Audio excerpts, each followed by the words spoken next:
Hey, what is up, guys? It's Awesome Bomb over here, and I just wanted to share something with you guys about Medal of Honor Warfighter. I have been playing the game recently, and I freaking love it. It's a complete new experience, and it's very hard for the average player, but I think you should be fine if you just don't do anything stupid in the game.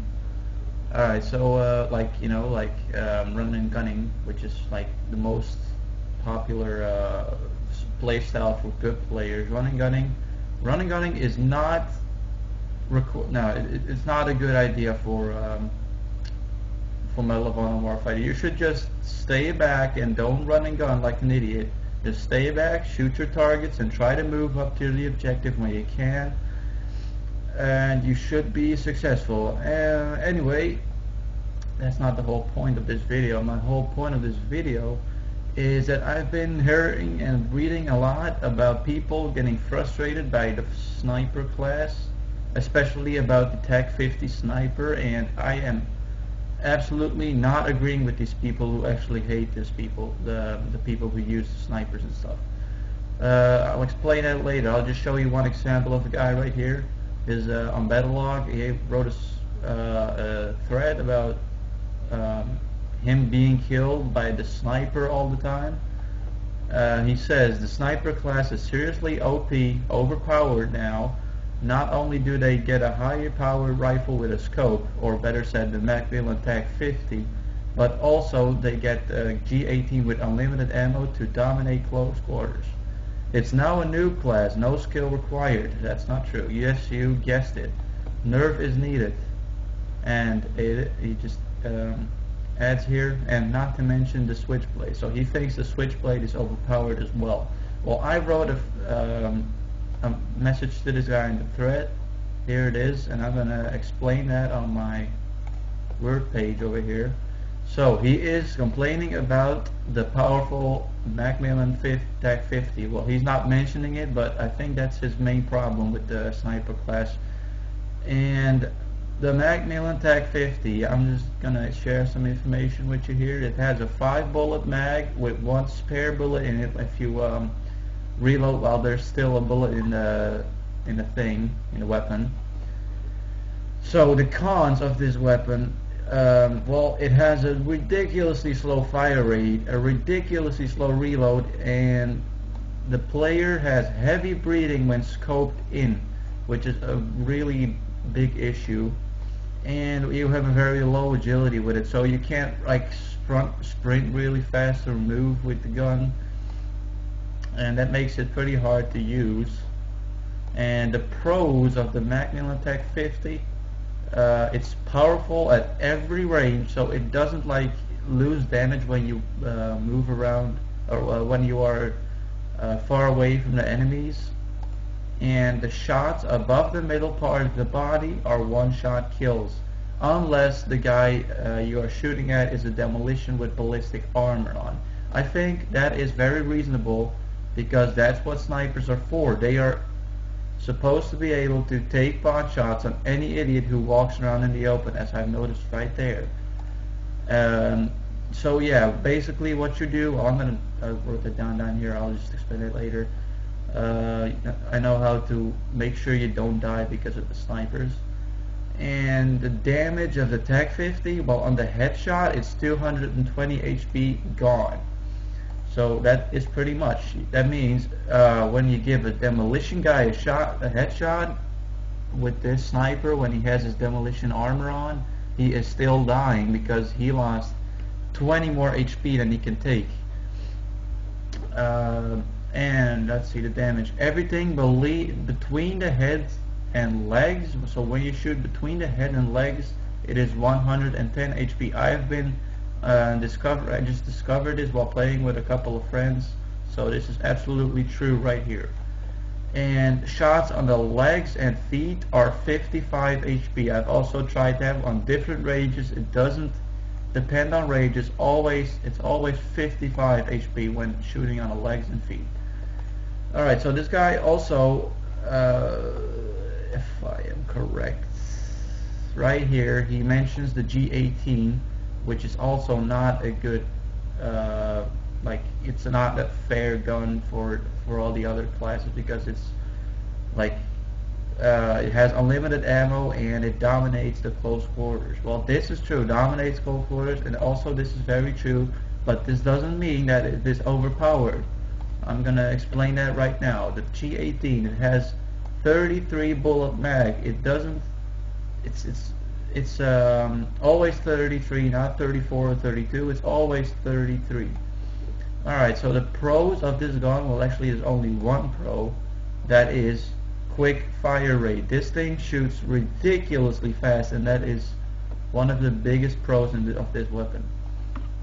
Actually, you can also add on this that it is a beast in close quarters, but I think that's it's pretty obvious because of the high quick fire rate. But so anyway, the cons of this gun: it has low damage, massive recoil. This thing it shoots everywhere when you let the trigger loose, and it has a pretty slow recoil for a pistol.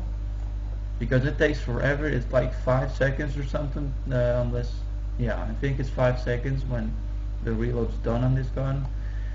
And it is pretty much useless in medium and far range engagements, which is exactly true because with the high recoil you cannot shoot guys in the distance unless you are a cheater or whatever.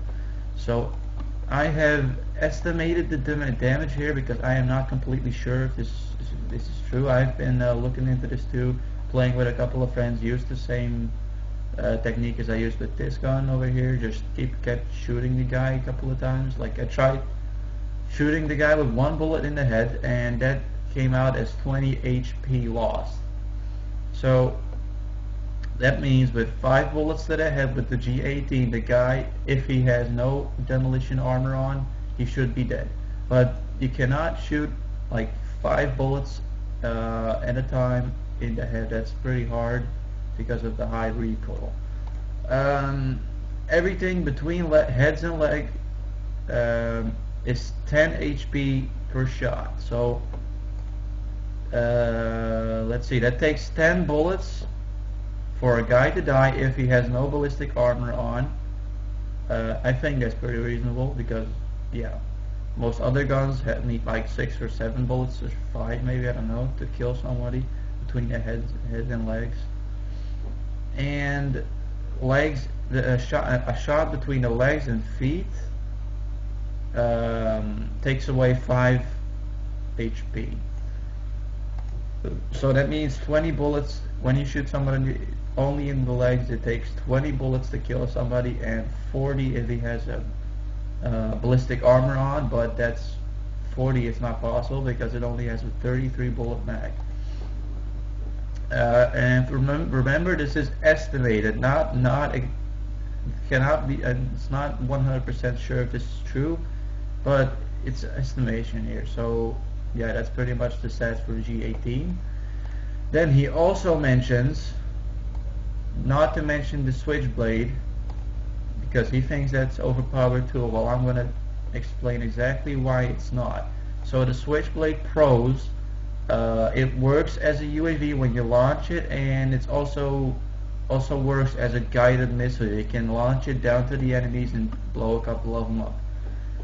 But the cons are pretty much the most important part in this switchblade thing, because at first it's visible on the radar for both teams. So if an enemy uses the switchblade, you can see it on the radar, so you can like run away from it if it's necessary.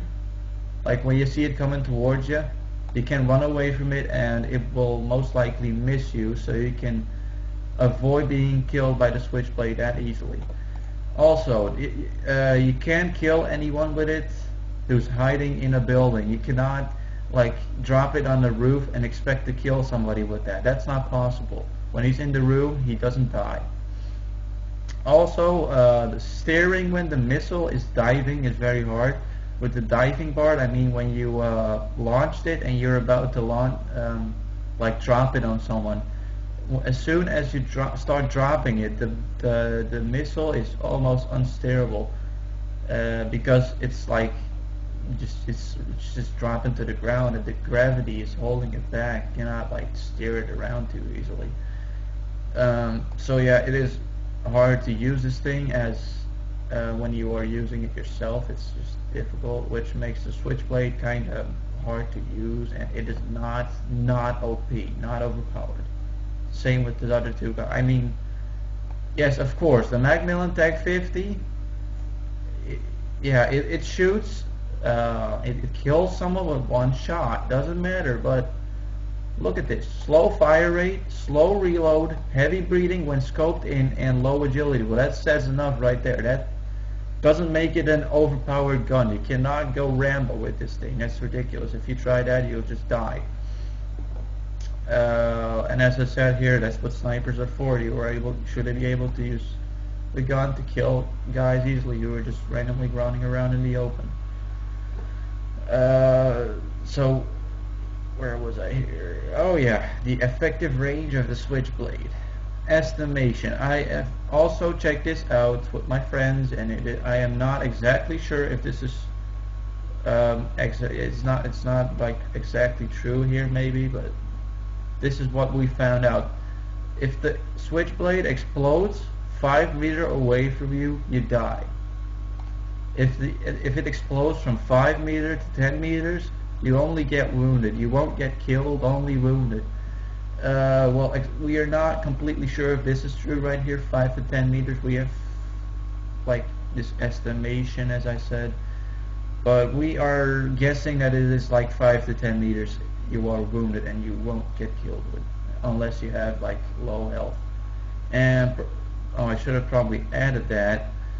The demolition class, when he has his ballistic armor on and gets hit by a switchblade, it won't get killed, because it only like takes away about 100 and something HP and not 200. So the demolition class can survive a switchblade if he has his ballistic armor on. So I think the switchblade is not overpowered like all those other guns over here. So conclusion, yeah, the sniper is definitely not overpowered. You just have to stay out of the open. Don't go running around in the street like you're like a chicken without a head, you know. Just stay in close quarters and you should be safe. That's what the game is about. Don't go do stupid stuff on the street. Just stay in close quarters, get the kills, and don't get shot by a sniper who's overlooking on the street and all that stuff. So when you see a sniper in the distance, do not engage. I repeat, do not engage. That sniper is definitely not, it's easy to get down on a distance, because he has a he can easily kill you with a headshot, or with if he has a Tech 50, he can easily shoot you in the chest, or in the chest, whatever. And you will still die, and you will have to shoot a couple of times to kill him. So the sniper has an advantage on the distance. So do not engage when you see a sniper in the distance. Just flank around him and kill him when he doesn't expect it, or better said, just go around, try to find a way towards him and shoot him in the face when he is not paying attention to his flank. So that is pretty much my explanation of why the sniper class, and especially why the Macmillan Tech 50 is not overpowered. I hope you guys can use this video as what, and I will try to post some Medal of Honor Warfighter gameplay sooner or later. I just have to get a little bit more used to the game. I only play like, well, actually I can see it right now. I have played for 26 hours. So yeah, I still have a little bit to get used to. I've played the last Medal of Honor for 450 hours, so I think when I reach 100 hours, I have pretty much control of the game, and I can easily play it without getting killed all the time and all that shit. So anyway, I'm gonna leave a link to this website, Battlelog, and my stats over here in the description. So if you want to check it out, just go to the description and click on the link, which will show my stats and weapons and all that shit I've unlocked. Alright, so yeah, thanks for watching, guys, and we'll enjoy Medal of Honor Warfighter if you're playing it.